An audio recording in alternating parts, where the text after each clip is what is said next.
사랑하는 파주중앙 가족 여러분, 안녕하십니까? 3일 동안 평안하셨죠? 오늘부터 찬양을 우리 앞부분에 예배를 풍성하게 하기 위한 새로운 시도를 시작했습니다. 우리 시작은 처음은 미약하지만 앞으로 점점 발전하게 되기를 간절히 바랍니다. 여러분은 어떠셨는지 모르겠지만 저는 지난 금요일 안식일에 있었던 우리 김현철 목사님의 소그룹 세미나의 감동이 여전히 저의 마음속에 이어지고 있습니다. 우리 김효숙 집사님의 기도를 통해서 제가 또 큰 감동과 힘을 얻었습니다. 우리 집사님도 저와 똑같은 마음을 가지고 계시구나. 김현철 목사님과 제가 신학을 공부할 때부터인가요? 한국재림교회가 성장을 멈추고 점점 내리막길로 향하기 시작했어요. 저는 대학에 들어가면서 지금까지 목회를 나오고 많은 교회를 거치면서도 한 번도 부흥을 경험해 보지 못한 세대입니다. 저는 늘 같은 고민을 했어요. 목사님처럼 어떻게 하면 교회가 부흥할 수 있을까? 그런데 이 한 목사님이 이토록 몸부림치면서 교회를 부흥시키기 위해 애쓰신 그 모습들이 너무나도 깊은 감동으로 다가왔습니다. 그리고 너무나도 부끄러웠어요. 그래서 눈물이 계속 났어요. 너무나도 부끄러워서. 제가 했던 일들은 너무나도 부족했기 때문에 그렇습니다. 그러나 다시 한번 결심하면서 여러분들께 호소합니다. 여러분 함께 재림교회의 부흥을 만들어 보지 않으시겠습니까? 한번 따라해 볼까요? 제자 되고 제자 삼자. 우리 주목을 불끈 쥐고 시작. 제자 되고 제자 삼자. 오랜만에 구호를 해봤습니다. 제가 구호를 좋아하죠. 여러 구호를 했는데 잊어버리시면 안 돼요. 하나님은 우리가 말한 대로 이루어 주실 줄 믿습니다. 오늘도 저는 하나님의 은혜로 이 거룩한 판에 섰습니다. 하나님의 말씀이 오직 선포되기를 간절히 기도합니다. 성경의 맥잡기 18번째 시간입니다. 오늘 저는 창세전 언약이라는 제목으로 하나님께서 주시는 하늘의 귀한 은혜들을 나누고자 합니다. 지난 시간부터 우리는 계속해서 언약의 관점으로 성경을 보는 설교를 나누고 있는데요. 오늘부터 소그룹 세미나에서 배운 것처럼 말씀이 끝나고 말씀 속에서 받은 은혜를 나누는 시간을 가질 겁니다. 그러니까 설교를 더 잘 들으셔야 돼요. 그리고 기록하시면서 생각하면서 설교를 들으시기 바랍니다. 왜냐하면 은혜를 나눌 때 잘 안 될 수 있어요. 설교가 기억이 안 날 수 있어요. 그래서 여러분들이 적은 것을 보시면서 나누시면 훨씬 더 도움이 되는 것입니다. 그래서 나눈다라고 하는 것을 생각하시면서 설교를 들어주시기 바랍니다. 언약 체결식의 단어들 여러분 기억나시죠? 이 단어들만 보아도 머릿속에 이제 이 언약 체결식의 장면들이 떠올라야 돼요. 제가 계속 반복했기 때문에 여러분들이 이제는 다 아실 거라고 믿습니다. 그리고 여러분들이 구약 성경을 읽으시다가 이 단어들의 하나의 단어만 보시더라도 이제는 언약의 관점으로 성경을 보실 수 있어야 돼요. 그렇다면 이 언약 체결식이, 고대 근동의 언약 체결식이 지금 이 시대에도 남아 있을까요? 없을까요? 지금 이 시대에도 이 언약 체결식과 아주 비슷한 예식이 있습니다. 어떤 예식일까요? 성만찬 예식도 한가운데 들어갑니다. 그 언약의 만찬을 떼어서 예수님께서 제자들에게 미리 십자가를 지시기 전에 미리 언약의 만찬을 하신 것이 성만찬 예식이라고 말씀드렸죠. 그 다음에 그것보다 더 똑같은 예식이 하나 있어요. 그게 바로 결혼식이에요. 이 결혼식은 우리나라의 전통 결혼식이 아니라 서양에서 넘어온 결혼식을 말하는 것입니다. 그런데 이 서양에서 넘어온 이 결혼식 예식이 고대 언약 체결식하고 너무나도 닮았어요. 자, 제가 한번 설명해 드릴게요. 우선 고대 근동의 언약 체결식에서는 짐승이 필요하죠, 그죠? 그리고 짐승의 피가 필요한데요. 그런데 이 행복한 결혼식에 짐승을 자를 수가 없잖아요. 그래서 결혼식을 할 때에 사용하는 것이 바로 피를 상징하는 빨간 카페트를 사용하는 것입니다. 왜 결혼식에 레드 카페트를 사용하는지 모르셨죠? 이 결혼식이라고 하는 것이 바로 언약식이기 때문에 그래요. 남자와 여자가 언약을 하는 것이기 때문에 고대 언약 체결식처럼 피로 맹세한다라고 하는 의미로서 레드 카페트를, 빨간 카페트를 사용하는 것입니다. 자, 그럼 이제 두 개의 제단이 필요하다 그랬죠? 놀랍게도 결혼식장에 가게 되면 손님들이 다 섞여서 앉지 않고 빨간 카페트를 중심으로 해서 마치 두 개의 제단이 있는 것처럼 따로 앉죠. 신랑 측과 신부 측이 따로 앉습니다. 왜 그럴까요? 이것이 언약 체결식에서 나온 거예요. 두 개의 돌 제단이 있었잖아요. 하나는 강대국의 제단이었고 하나는 약소국의 제단이었습니다. 이것을 상징하는 거예요. 그래서 따로 앉는 것입니다. 신랑 측이 강대국일 수도 있고 신부 측이 약소국일 수도 있고 아니면 반대일 수도 있어요. 두 집안이 비슷한 집안이 만날 수도 있고 차이가 나는 집안이 만날 수도 있어요. 그러나 완전히 똑같을 수는 없겠죠. 그래서 이렇게 따로 신랑 측과 신부 측이 두 개의 제단처럼 따로 앉게 됩니다. 자, 그리고 맹세하는 사람들이 차례로 제단 사이를 지나가죠. 마찬가지로 결혼식 때에도 신랑이 먼저 입장하고 신부가 차례대로 입장합니다. 그리고 손을 잡습니다. 그리고 오른손을 들고 결혼을 맹세합니다. 고대 언약 체결식의 그 단어들하고 거의 똑같아요. 그리고 그 두 사람이 손을 잡고 다시 레드 카페트를 걸어서, 빨간 카페트를 걸어서 나옵니다. 그리고 이제 부부가 된 것이에요. 언약의 관점으로 이 두 사람은 친구가 된 것이고 언약의 관점으로 이 두 사람은 사랑하는 사람이 된 것입니다. 그리고 언약 만찬을 하게 되죠. 그것을 결혼식에서는 뭐라고 부릅니까? 피로연이라고 부릅니다. 자, 피로연을 할 때 가장 중요한 순서가 뭐예요? 케이크를 반으로 절단합니다. 왜 이렇게 할까요? 고대 언약 체결식에서 짐승을 반으로 뭐 한다고요? 그 쪼개는 그 예식이 그대로 이 결혼식 속에 들어와 있는 거야. 진짜 짐승을 할 수 없기 때문에 케이크를 상징적으로 반으로 절단식을 하는 것입니다. 케이크를 절단한 다음에 샴페인을 터뜨리죠. 왜 샴페인을 마실까요? 고대 언약 체결식의 언약의 만찬에 무엇을 마셨어요? 포도주를 마셨기 때문에 그런 거예요. 너무 똑같죠? 이렇게 언약의 관점으로 결혼식을 보게 되면 이 결혼식이 얼마나 감동이 있는지 몰라요. 그런데 우리는 이러한 언약의 관점으로 결혼식을 모르고 결혼했죠, 그죠? 그래서 결혼식을 한번 다시 해보고 싶어요. 이러한 언약의 관점으로 요즘에 리마인드 웨딩 많이 하잖아요. 그래서 이제는 우리가 알았으니까 이 결혼식이 언약식이구나. 그 성경에 나오는 고대 언약 체결식하고 너무나도 닮았다라고 하는 것을 생각하면서 결혼하는. 그리고 혼인신고서를 작성하죠. 이 언약 체결식에서도 언약 문서를 작성합니다. 그리고 언약의 인을 찍죠. 도장을 찍습니다. 너무나도 똑같아요. 땅 문서나 부동산 문서에도 언약 체결식이 계속 이어져 온 것입니다. 그러나 계약과 언약은 좀 개념적인 차이가 있어요. 우리가 하는 계약은요, 자신의 소유나 물건을 다른 사람에게 양도할 때 하는 것입니다. 그러나 언약은 계약과 완전히 개념이 달라요. 언약은 단순히 재산이나 물건을 교환하는 행위가 아니었어요. 그 당시에는 관계가 필요했어요. 강대국과 언약, 이 약소국이 관계가 형성되는 거예요. 계약은 내가 전혀 모르는 사람과도 땅을 살 수 있고 물건을 팔 수 있지만 언약은 그렇게 하지 않았어요. 관계가 있어야 되는 거예요.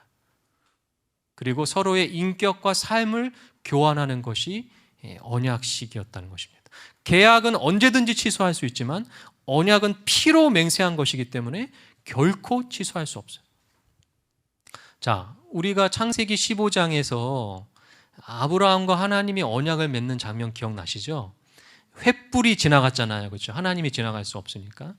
하나님과 아브라함이 고대 언약 체결식의 방식 그대로 언약을 맺으셨어요. 15장 5절 6절에 보면 하나님이 이 별들을 보게 하시면서 너의 자손이 이렇게 별처럼 많을 것이다. 그러면서 언약 체결식을 딱 하신 거예요. 그런데 16장에 가면 문제가 발생해요.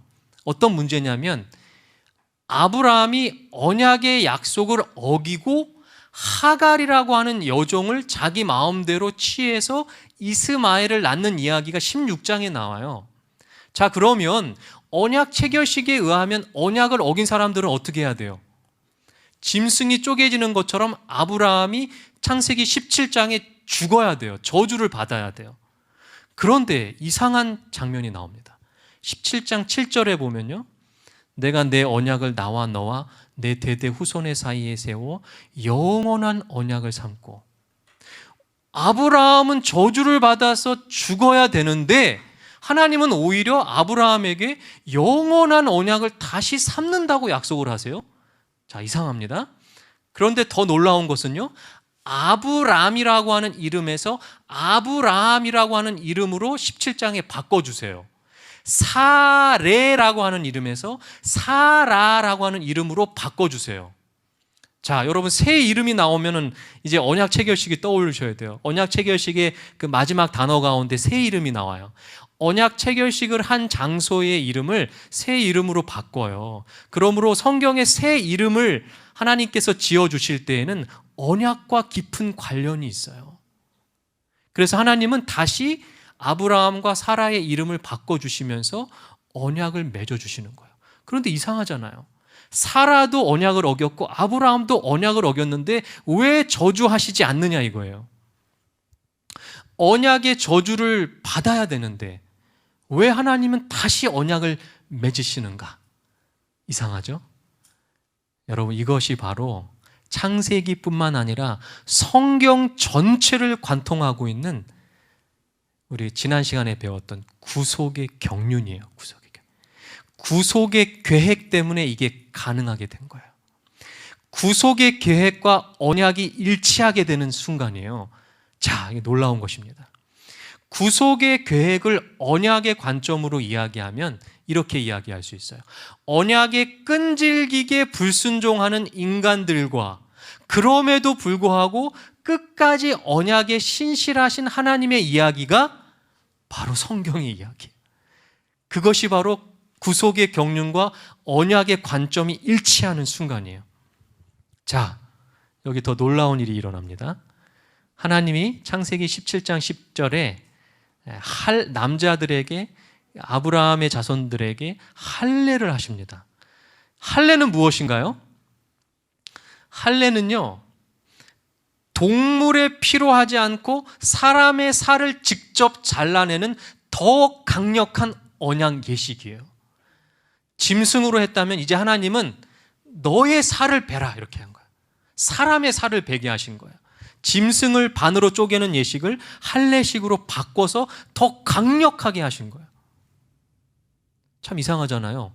태어난 지 8일밖에 안 된 갓난 아이의 살을 왜 벨까요? 갓난 아이하고 하나님하고 언약을 할 수 있어요, 없어요? 아이는 모르잖아요, 아무것도. 근데 왜 그렇게 하셨어요? 갓난 아이에게 할례를 행하는 것은 그 갓난 아이가 제물이 되고 그 부모와 하나님이 다시 언약을 맺는 거예요. 무슨 말씀인지 아시겠죠? 그 짐승 대신 그 아이가 살이 벗겨지는 더 강력한 예식이에요. 그런데 이상한 것이 왜 아브라함이 언약을 어겼는데 하나님이 할례까지 하시면서 다시 언약을 맺으시는가 이거예요. 여기서 문제가 발생하는 거예요. 인간은 언약을 지키지 않는데 하나님이 그 언약의 규칙대로 하지 않고 복을 주고 계신다면 이것은 옳지 않은 거예요. 하나님의 언약을 어기시는 거예요. 하나님의 공의에 맞지가 않아요. 자, 그러면 이 문제를 어떻게 해결해야 될까? 하나님께서 언제까지 인간들을 이렇게 봐주셔야 되는가? 이것은 아주 큰 문제가 언약 의식에 있어서, 체결식에 있어서 하나님이 언약을 어기시는 아주 큰 문제가 발생해요. 하나님의 종교는 언약에 근거하고 세상의 종교는 계약에 근거합니다.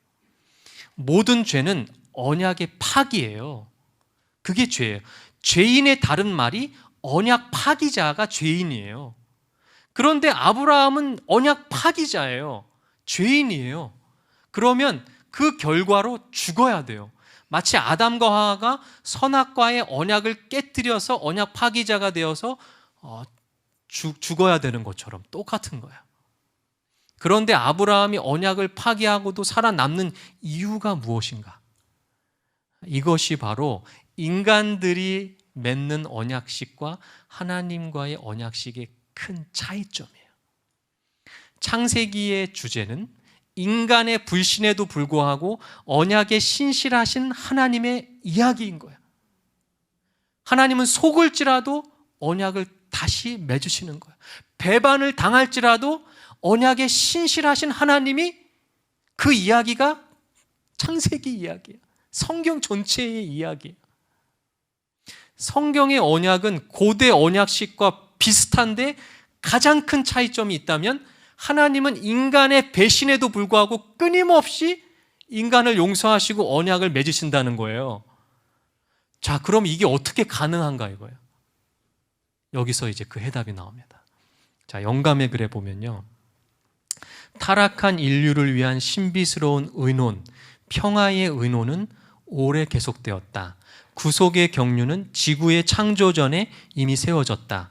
왜냐하면 그리스도께서는 창조함으로부터 죽임을 당한 어린 양이셨기 때문이다. 자, 이게 무슨 얘기냐면요. 하나님께서 하나님 나라를 이 땅에 세우기로 계획을 갖고 계셨는데 만약에 인간들이 언약을 지키지 않으면 어떻게 할까? 이것을 이미 하늘에서 회의를 했다는 거예요. 이것을 스가랴서에는 뭐라고 했냐면 평화의 의논이라고. 평화의 의논. 성부와 성자와 성령 하나님이 회의를 하셨어요. 창조하기 전에. 만약에 이 언약을 인간들이 어기면 어떻게 할까? 자, 시대의 소망의 말씀입니다. 땅의 기초가 놓이기 전에 아버지와 아들은 이미 합의하셔서 인류가 사단에게 정복당하게 될 경우에 인류를 구속하시기로 보증인을 세우셨던 것이다. 그들은 손을 굳게 잡으시고 그리스도께서 인류를 위하여 보증인이 될 것이라고 하는 엄숙한 서약을 하셨다. 아, 놀랍죠? 자, 영원 전에 성부와 성자, 성령 하나님이 인류의 구원을 위해서 회의를 하신 다음에 손을 굳게 잡고 언약을 체결하신 거예요. 자, 언약 체결할 때 손을 잡는다 그랬죠? 하나님도 똑같이 하셨어요. 맹세하신 거예요. 성자 예수 그리스도께서 인류를 위하여 만약에 인류가 언약을 파기했을 때에 보증인이 되시겠다. 자, 그럼 여러분 보증인이 뭡니까? 보증인. 주변에서 보증 잘못 썼다가 망한 사람 이야기 들어보셨죠? 예를 들어서 잘 아는 친구가 갑자기 돈 1억을 보증 서달라 그래요. 서줬어요. 친구가 못 갚으면 누가 다 책임져요? 보증인이 다 책임져요. 그래서 이런 속담이 있죠. 빚 보증 서는 자식은 낳지도 마라. 부모 자식 간이라도 뭐는 절대 안 된다? 빚 보증은 안 된다. 잠언에도요, 너는 사람과 더불어 손을 잡지 말며 남의 빚에 보증을 서지 말라 그랬어요. 그런데 이상하죠? 역설적으로 하나님은요, 보증인이 되셨다는 거예요. 하나님의 언약은 시작부터 목적이 달라요. 하나님의 나라를 세워서 하나님은 왕이 되시고 사람들은 하나님의 백성이 되는 것이 하나님의 언약의 목적이에요. 그렇기 때문에 그 목적을 이루기 위해서는 계획이 필요했어요. 왜냐하면 인간이 언약을 지키지 못할 경우에 대비를 해야 돼요. 그래서 세 분 하나님이 손을 꼭 잡고 만들어내신 계획이 뭐냐면 예수 그리스도가 언약의 보증인이 되라. 아멘. 이 장면을 자세히 설명해 주는 것이 히브리서 7장이에요. 제사장이 되신 것은 맹세 없이 된 것이 아니니 그들은 맹세 없이 제사장이 되었으되 오직 예수는 자기에게 말씀하신 이로 말미암아 맹세로 되신 것이라. 주께서 맹세하시고 뉘우치지 아니하시리니 내가 영원히 제사장이라 하셨도다.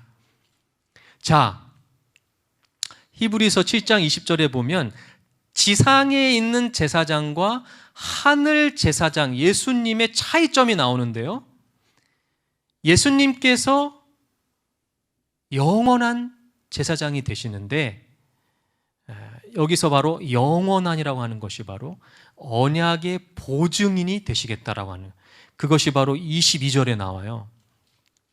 지상 성소의 제사장은 맹세가 아니라 세습으로 이루어졌어요, 그 당시에.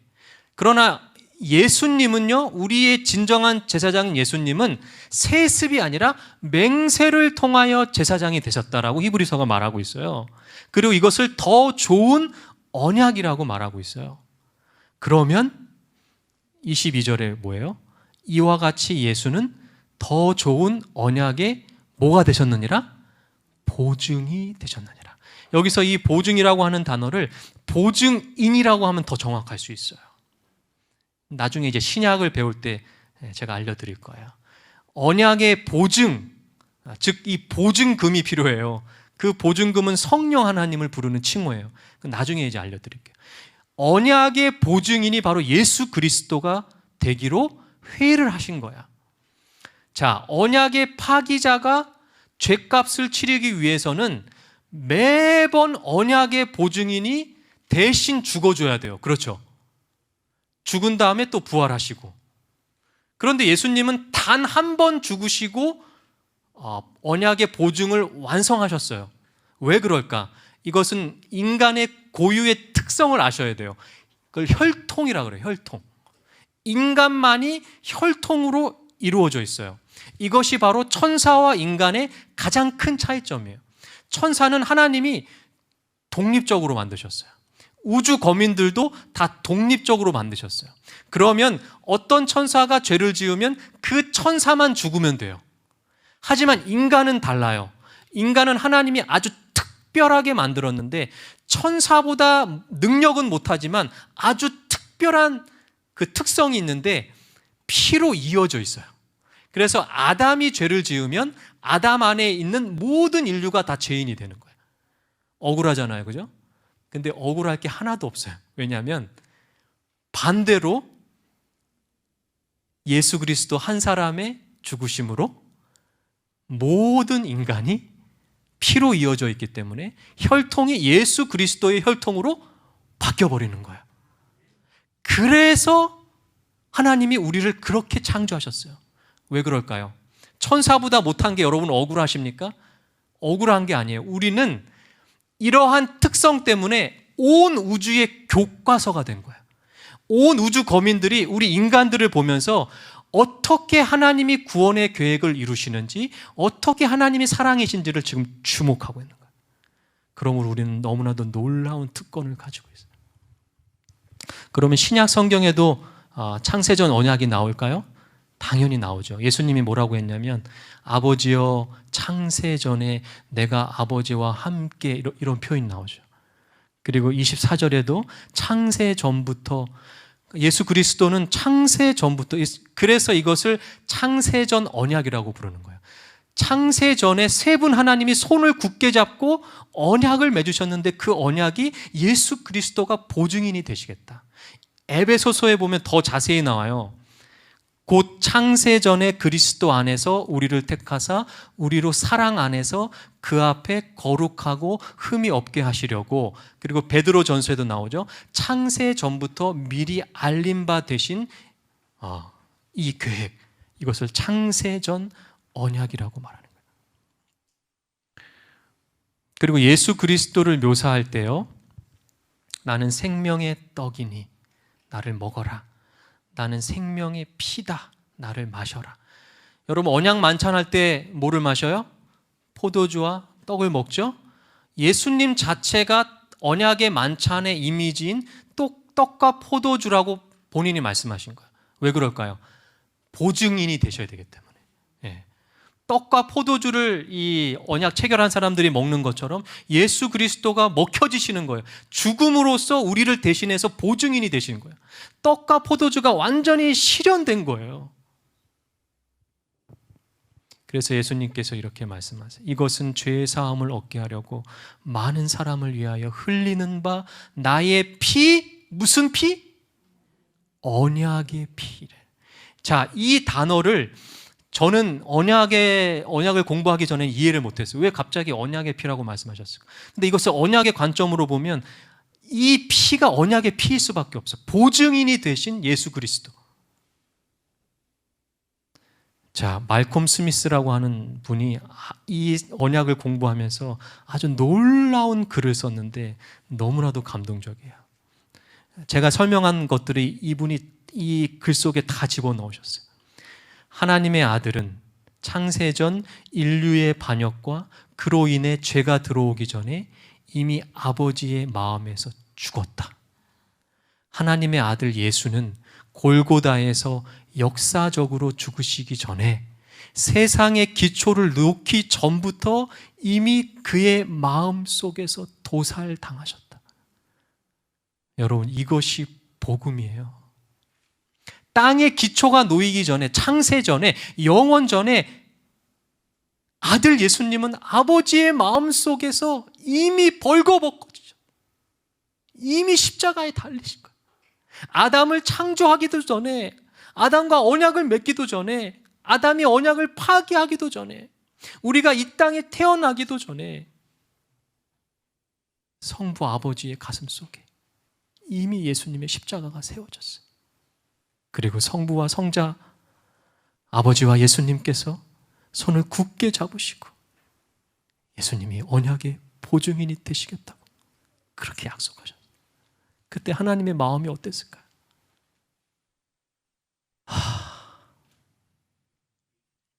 인간은 결코 스스로의 힘으로 언약을 지킬 수 없습니다.